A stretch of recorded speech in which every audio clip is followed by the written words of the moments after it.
¿Quién es Dios? ¿Quién es Dios? Creo que el asunto más importante que pueda tratar el hombre es la existencia de Dios. Y la Biblia, de manera muy clara, presenta a Dios y en realidad ese es el corazón de nuestra fe. Nosotros, históricamente, usted conoce que se ha adoptado un credo, ¿no? Y el credo comienza diciendo, creo en Dios. Ahí está la base de nuestra fe. Creemos en Dios. El Salmo 90, por favor, si usted me acompaña, un salmo que usted conoce casi de memoria. Dice el Salmo 90 en su versículo 2, antes que naciesen los montes y formases la tierra y el mundo, desde el siglo y hasta el siglo, y ahí hay una afirmación. ¿Qué dice esa afirmación? Tú eres Dios. Esta afirmación doctrinal acerca de Dios nos dice varias cosas. En primer lugar, nos dice que Dios es el único Dios. No dice antes que naciesen los montes y formases la tierra y el mundo desde el siglo y hasta el siglo, son varios dioses. ¿Sí dice? No. Tú eres Dios. Entonces, lo primero que afirma esto es, solo hay un Dios. Y podemos sumar a esto que nos dice que Dios es el Dios eterno. Nos habla de una característica, un atributo de Dios. Dios es eterno. ¿Por qué? Porque dice, desde el siglo y antes de que naciesen los montes, desde el siglo y hasta el siglo, tú eres Dios. Entonces nos habla de su eternidad. No solo eso, sino que también nos refiere que es el Dios creador. Porque habla de que antes de que existieran ¿qué, hermanos? Los montes. Antes de que se formase la tierra y el mundo. Entonces este pequeño versículo afirma de una forma bastante seria que Dios es el único Dios, que Dios es eterno y que Dios es creador. Único, eterno y creador. Ahora, este salmo es un salmo de ¿quién escribió? David. No, pues no es de David. Moisés. Quien expresa la naturaleza de Dios en contraste con la fragilidad del hombre. Salud. En el versículo 10, de forma particular, vemos que se afirma que el hombre, ¿cuántos años vive el hombre, hermanos? 70, dice. No, bíblicamente. Ahí en el Salmo 90, verso 7, ¿qué dice? 70 años. Y si realmente ese hombre comió chocomil y se alimentó bien, 80. Y cuando muy fuerte dice 80. Pero obviamente aquí yo quiero resaltar que inclusive después de esos 80 años, el hombre debe de entender que su fortaleza, su trabajo y su tristeza pronto se acaban. Porque el mismo Salmo dice que los años pasan y luego ¿qué? Y volamos. ¿No dice así el texto? Entonces, hermanos, este Salmo muestra lo que Dios es y la inmensa diferencia entre la fragilidad de quién, hermanos, del hombre. Muestra la fragilidad del hombre, pero también la pecaminosidad del hombre. Y en contraste, muestra el refugio, la seguridad, la naturaleza eterna de Dios. Repito, Dios es refugio, Dios da seguridad, y vemos esa eternidad de Dios plasmada en este salmo hermoso, el Salmo 90. Bueno, usted sabe de memoria el versículo 1. ¿Lo sabemos o no? ¿Qué dice el Salmo 91? Señor, tú nos ¿qué? Nos has sido refugio de generación en generación. Entonces, ¿qué encuentra el hombre cuando busca sinceramente a Dios? ¿Qué encuentra? Protección, refugio. ¿Sí? Es lo que encuentra el hombre en Dios. Siempre encontramos refugio en nuestro Señor, en la deidad eterna. Siempre hemos tenido que enfrentar nuestras ineptitudes y nuestras fragilidades, y siempre hemos conocido que la única verdadera fortaleza no es la de nuestra juventud, no es la de nuestra salud, sino que la verdadera fortaleza es ¿quién? Es Él. Tú eres la fortaleza de los siglos. Nuestra fuerza entonces no viene de lo que comemos, hermanos. Nuestra fortaleza no viene de nuestro dinero, de nuestras ganancias, no viene de nuestras propiedades, hermanos, porque todo, ¿qué, hermanos? Todo pasa. La verdadera fortaleza de un hombre es su fe en Dios. Entonces, vemos a Dios como el Dios eterno, como el Dios creador y como la fortaleza para sus hijos, para su pueblo. Algunas personas dicen que los cristianos, fíjense, lo que la gente llega a pensar, que los cristianos han inventado a quién, hermanos, a Dios. La primera pregunta entonces sería, ¿acaso el Dios de la Biblia dice que existe o que existe realmente?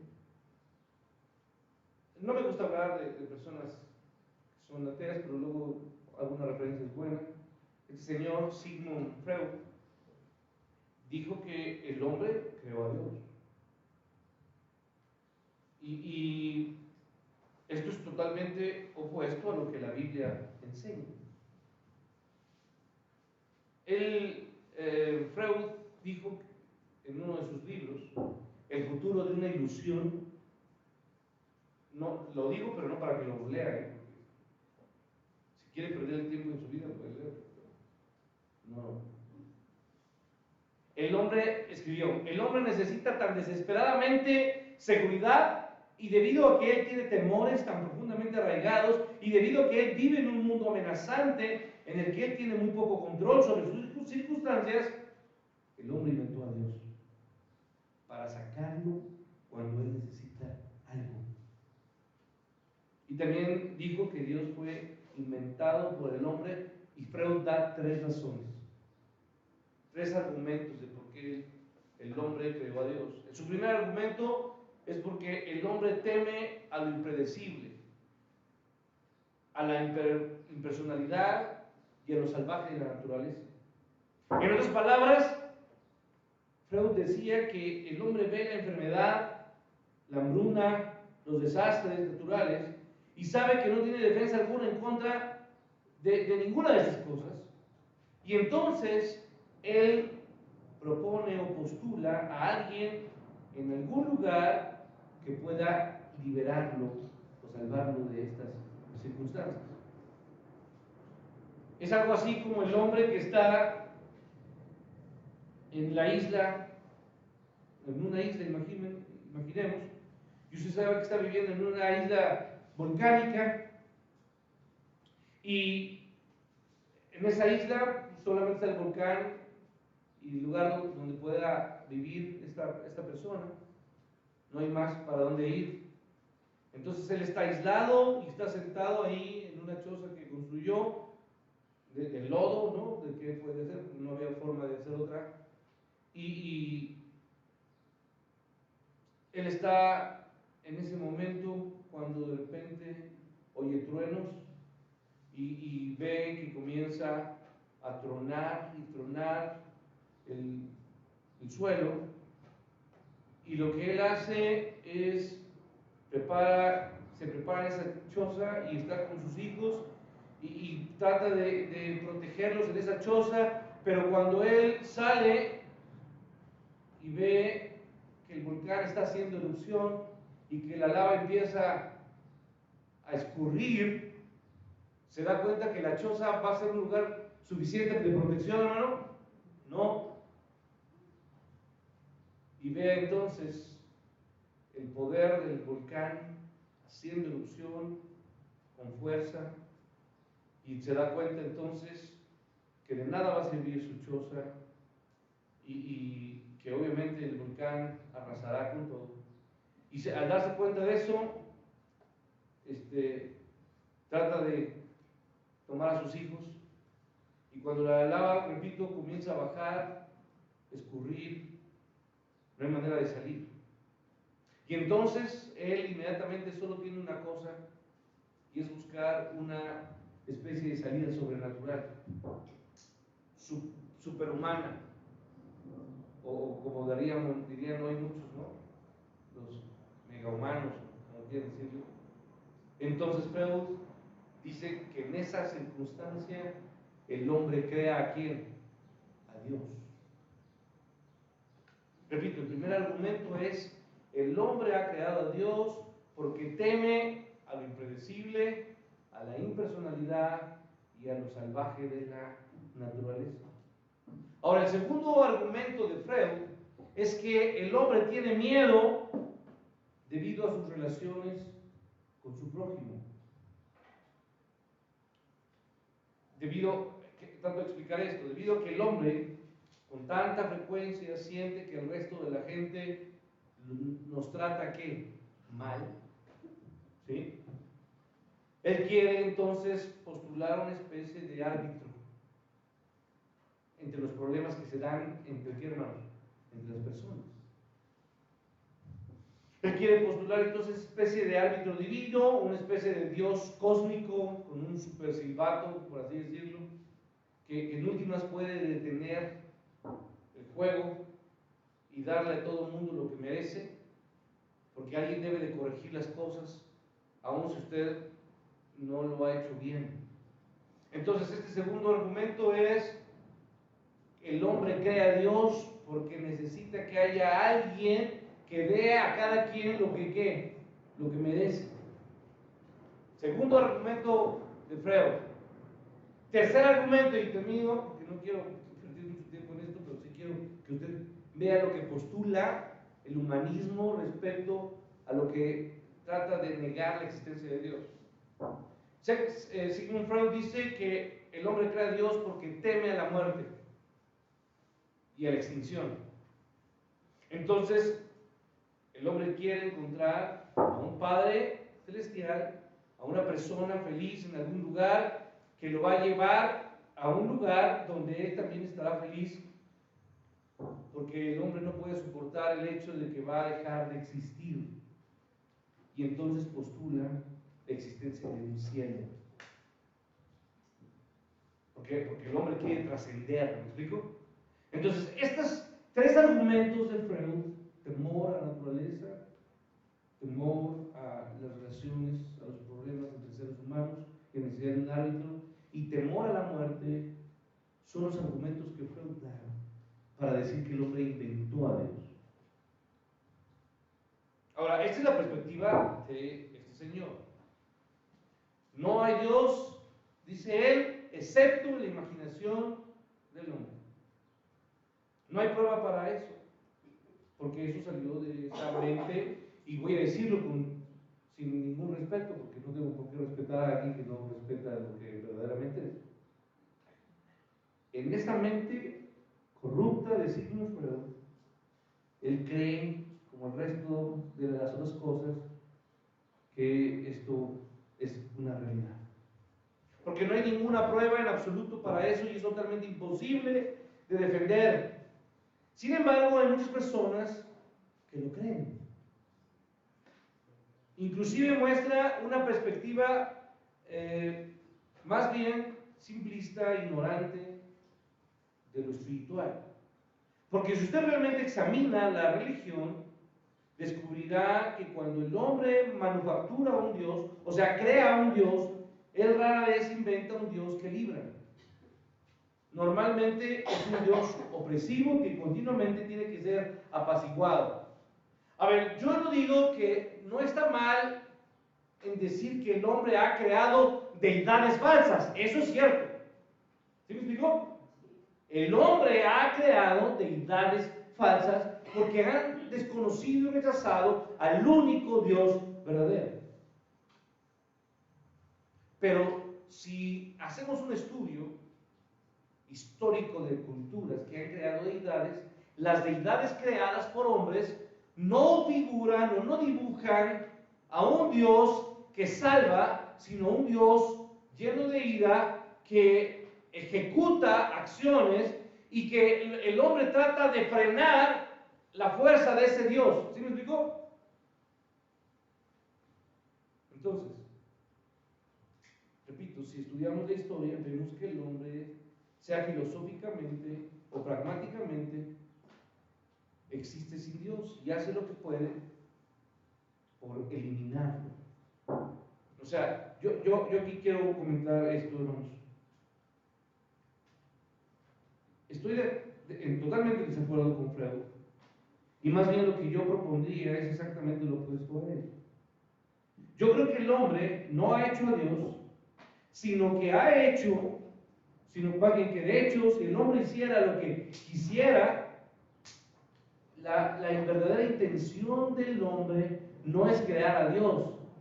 La verdadera intención del humanismo es eliminar la existencia de Dios.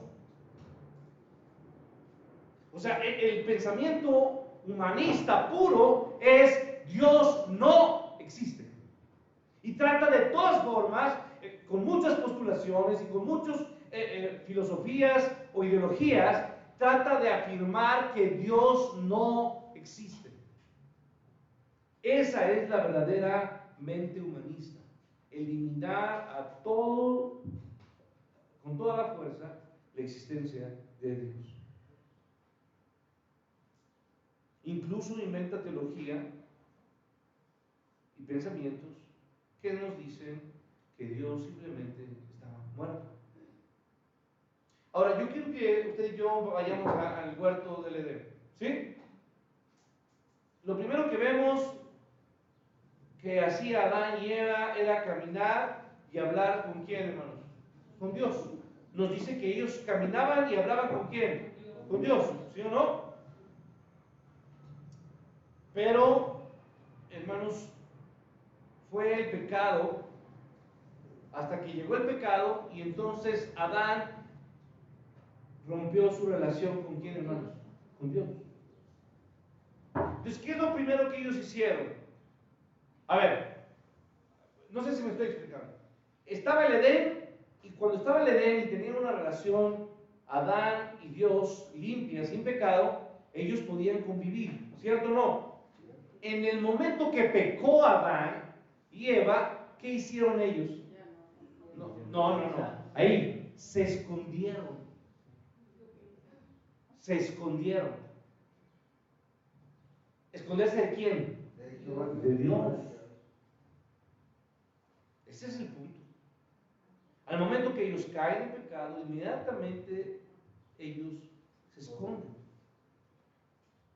Se escondieron de Dios. Comenzaron a desear que Dios ya no existiera.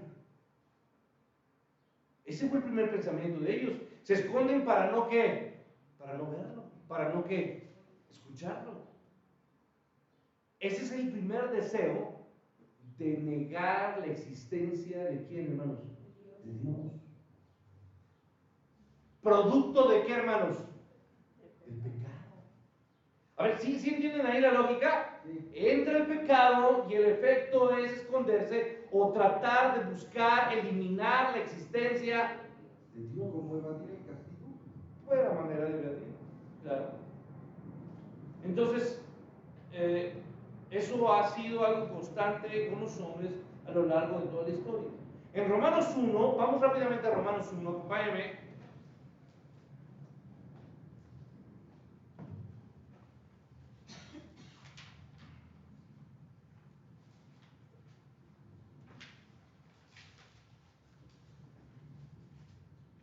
capítulo 1 de Romanos nos dice que Dios existe y que los hombres saben que Dios existe en su corazón. Porque afirma la palabra que lo que Dios se conoce les es manifiesto. Me puede acompañar el versículo 21. Dice, pues habiendo conocido a Dios, ¿qué hicieron? ¿Lo alabaron? ¿Lo adoraron? No. Pero dice que habiendo conocido a Dios, ¿cierto o no? Lo conocieron y ¿qué, hermanos? No lo glorificaron. No lo glorificaron, ni le dieron gracias, sino que ¿qué, hermanos? Se envanecieron en sus razonamientos y su negro corazón fue entenebrecido. ¿Verdad? Y su necio corazón fue entenebrecido. Ahora, si usted me acompaña hasta el versículo 28, y como ellos no aprobaron tener en cuenta a Dios, entonces Dios los entregó a una mente reprobada para hacer cosas que no convienen. A ver, hermanos, entonces el pensamiento del hombre en pecado, el pensamiento del hombre sin Dios, el pecado, ¿qué produce, hermanos? No, produce el deseo de abandonar, de eliminar la existencia de Dios. El pecado produce eso, el deseo de que Dios no exista. Negar la existencia. Dice, ellos no aprobaron tener en cuenta a quién, hermanos. A Dios. Y hoy, hermanos, la gente vive como si existiera Dios. No, no tiene temor de Dios. Entonces, la verdad es que el hombre no ha creado a Dios, sino que el hombre ha deseado que Dios no exista. Es distinto, ¿me digo? Muy distinto. Freud estaba totalmente equivocado, porque el hombre no ha inventado a Dios. Y permíteme añadir a esto, en donde los hombres han inventado dioses, en donde los hombres han creado religiones falsas, han inventando dioses. Estos no son dioses protectores, son dioses a quienes los hombres simplemente temen. Usted piensa en la mujer, mira, a ver, hermano, no sé si conoce muchas deidades o culturas, pero los indios, estoy hablando de indios, no de nativos, de la India. Hay luz. Sí, exactamente. Que toman su bebé, había en ese tiempo, bueno, anteriormente, los hindúes, las mujeres tomaban a su bebé y lo aventaban al río para ahogarlo. El río más importante de la India, ¿cuál es? Rápido, los que están en Ganges. Ganges, muy bien. El río más importante de la India. Y las mujeres aventaban a los niños ahí. ¿Con qué propósito, hermanos? Pues esto lo hacían para calmar la ira de su Dios. Entonces, ¿piensa esta mujer que ese Dios es un gran salvador? No. Esa mujer que cree y tiene esa fe en ese Dios hindú, cree que su Dios es un árbitro que da justicia. No.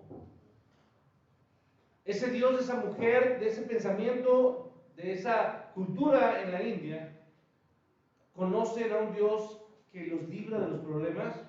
No. Claro que no. Ella ve a ese Dios como un Dios airado, como un Dios terrible, grande, que tiene que ser frenado en su ira. Entonces, si el hombre está inventando dioses, ciertamente está inventando el tipo de dioses equivocados. La realidad, hermanos, es que la razón por la que sistemas falsos de religión inventan ese tipo de dioses es porque eso o ese tipo de dioses en realidad no existen sino en la propia mente de quién. ¿Quién pone las ideologías, hermanos? No. ¿Quién pone las ideologías en los hombres? El diablo. Sus demonios. ¿Sí me explico? Toda religión falsa no ha nacido de una mente reprobada, sino de una mente de ¿qué, hermanos? De demonios. Esa es la realidad.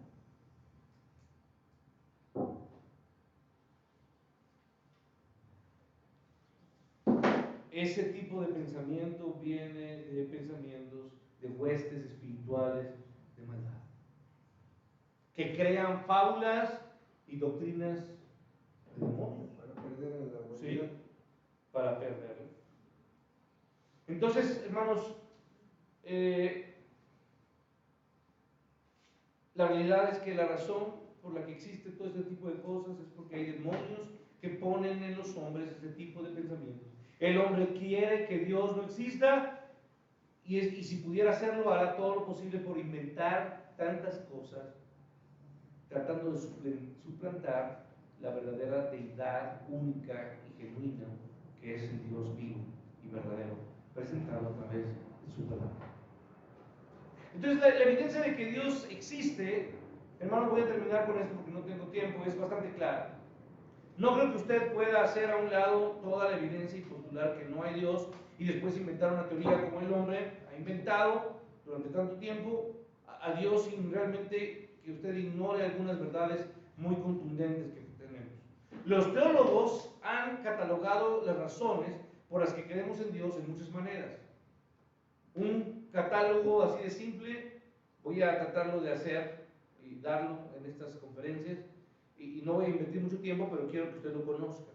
Los teólogos dicen que hay muchas razones por las que creemos en Dios, y no pueden probar a Dios, pero ciertamente pueden mostrarnos que hay más razón en creer en la existencia que en no creer, o creer en la no existencia de Dios. ¿Sí? Voy a avanzar con algunas posturas de esto. Como cristianos aceptamos un gran milagro, y el milagro, hermanos, es Dios. Y todo lo demás a veces tiene sentido. Un ateo niega a Dios y tiene que tener un milagro para cualquier otra cosa. Y dice que necesita mucha fe, demasiada fe para creer en Dios, pero hay suficiente evidencia. Pero, por ejemplo, voy a hablar primero de los argumentos para probar la existencia de Dios. Primer argumento teológico. Teleológico, perdón. Viene de la palabra teleios, lo cual significa perfección o resultado, o fin. Y vemos algo que ha sido perfeccionado, terminado, acabado, y decimos es un diseño y debe de haber tenido un diseñador. A ver, este primer argumento, con esto voy a acabar porque no tengo más tiempo. Argumento teleológico. Este argumento enseña que lo que existe es perfecto. Y para llegar a esa perfección necesitó de un, ¿qué, hermanos? Un diseñador que lo hiciera así. A ver, hermano, se ponen ejemplos muy básicos. Y esto es algo que yo vi en preparatoria, estos argumentos.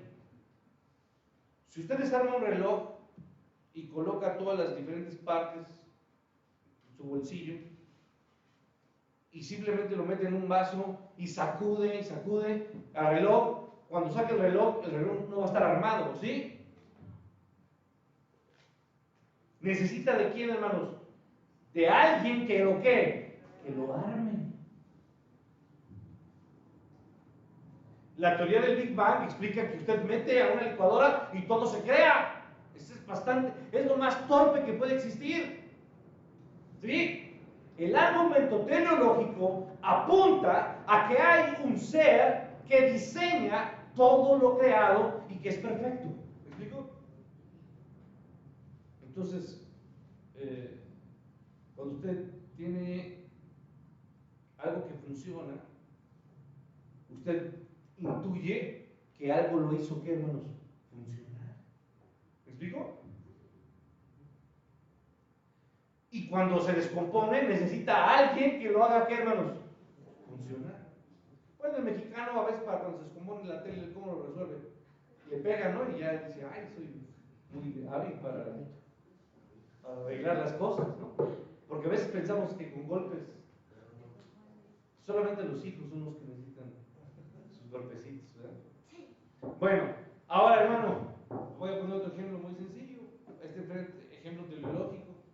Un piano que está compuesto, ¿de qué son? ¿Alguien sabe de qué son las teclas de un piano? Marfil. Marfil. ¿Y el marfil de dónde se saca, hermanos? El colmillo del elefante. Solamente de ahí. Entonces, hermano, Si yo agarro un elefante, diga, póngame atención, agarro un elefante y agarro un árbol y luego agarro un arpa y hago que corra todos los tres y choquen y de repente aparece un piano. ¿Me explico? Ya está el piano. Marfil, un arpa que son las cuerdas y un árbol que es la madera del piano y se hizo el piano. ¿No? Entonces es totalmente ridículo y absurdo. El diseño, las cosas que están diseñadas necesitan un diseñador. Argumento, primer argumento de la existencia de Dios. Argumento, ¿cómo se llama? Teleológico. ¿Ya no me da tiempo de un segundo? A ver, voy a dar este segundo que está muy rápido. Argumento ontológico. El argumento ontológico viene de la palabra ontos, que es obviamente un participio griego refiriéndose al verbo de ser. Ontos viene de ser, de existir, el ser de Dios.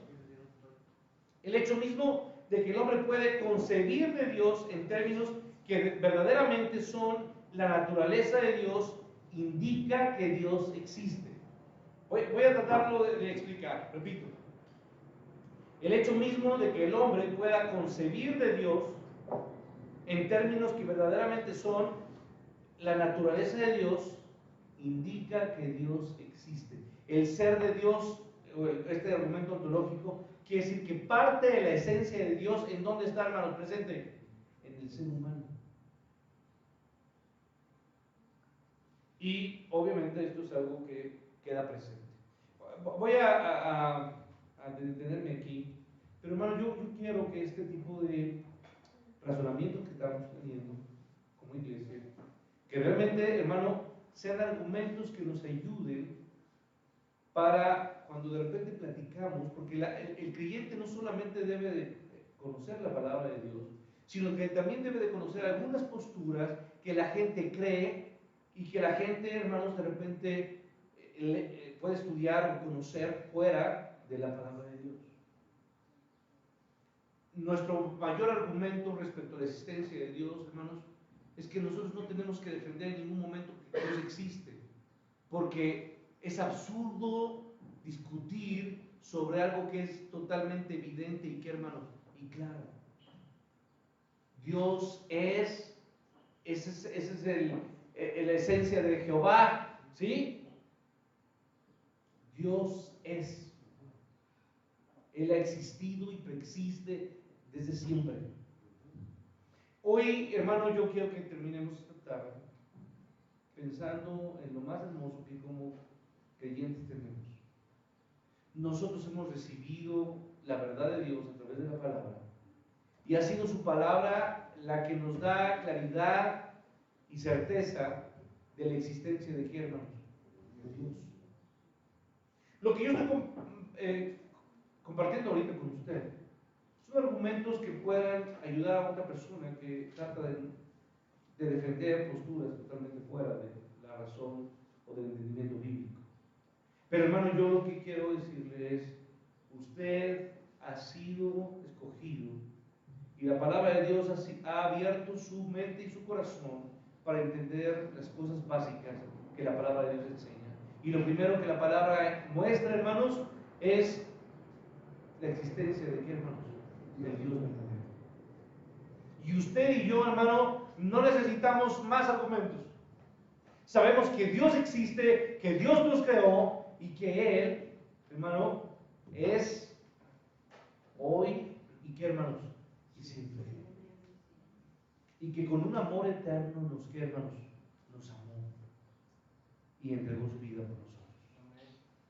Hermanos, gocémonos en esta verdad, en este hecho maravilloso, que la gente hoy duda y pone en burla y en chistes absurdos, hermanos. Nosotros tenemos la verdad absoluta, una verdad que ha sido revelada, que no nos reveló carne ni sangre, sino que, hermanos, la palabra de Dios a través del Espíritu de Dios. Dios ha hablado a nuestro corazón y hoy podemos ver su gloria y su majestad. Y esperamos, hermanos, esperamos un día levantar nuestros ojos al cielo y ver, si Dios no nos llama antes, ¿qué esperamos ver, hermanos? Que los cielos, ¿qué, hermanos? Se abran y ver al Señor Dios Todopoderoso, el Verbo encarnado, ¿qué, hermanos? Que baja y desciende con voz del arcángel y con trompeta de Dios. ¿Esperamos esto, hermanos? Amén. Señor, gracias por tu palabra. Gracias, Señor, porque hay demasiada verdad en tu existencia y queremos conocerte y entenderte, Padre. Padre, queremos que tú toques los corazones de aquellas personas que no te conocen, que dudan, Padre, o que simplemente niegan tu existencia. Gracias te doy porque esta hermosa manera de hablarnos en tu palabra que nos da certeza todo el tiempo de que tú eres Dios. Antes que naciesen los montes, desde el siglo y hasta el siglo,